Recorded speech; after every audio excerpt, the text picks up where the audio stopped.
Welcome to Hookgate Cottage, Habitat Aid's Somerset HQ, where we've been starting some different wildflower meadow areas.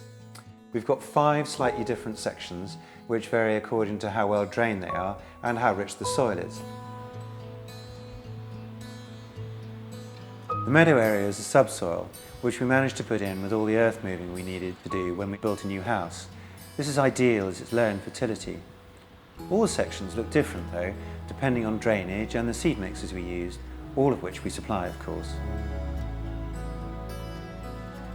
It's a wet site on heavy clay and conditions have meant it's been relatively slow to establish. It's either swamp or concrete, so patience is required.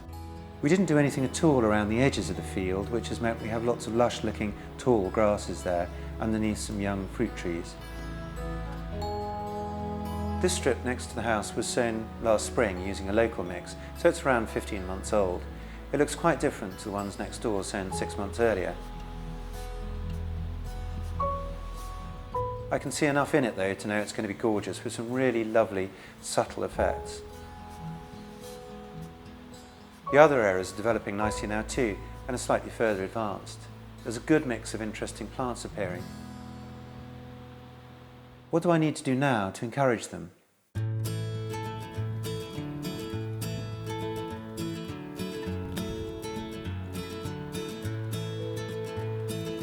The most obvious work to do over the summer is to weed out any undesirables, dock, nettle and thistle in particular. All 3 have value for wildlife, but they'll tend to take over if left to their own devices. It's not a time-consuming process for us, as the low fertility soil means they don't go mad, but it's something we have to keep on top of constantly. We hand weed them as the site isn't enormous, and are keenest to get rid of them just before they set seed.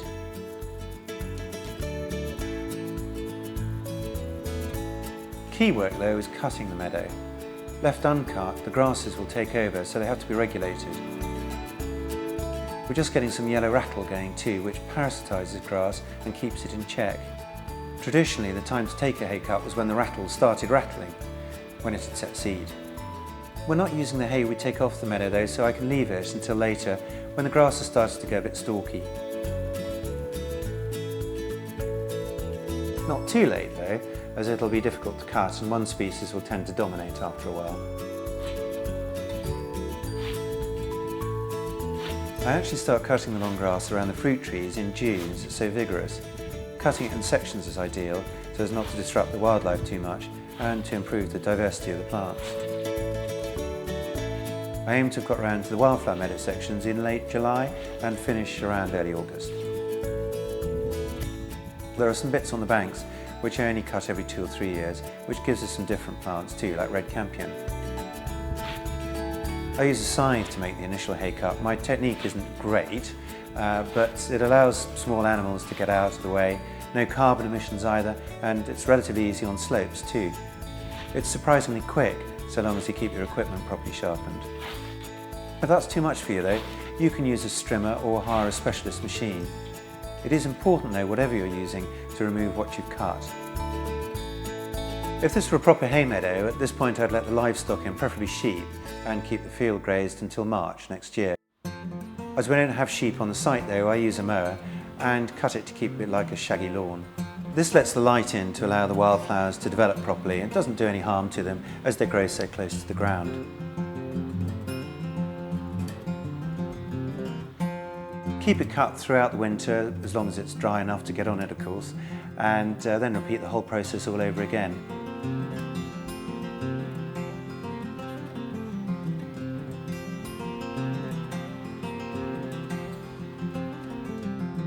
If you need any more help with your meadow project, then do have a look at our website. It's habitataid.co.uk.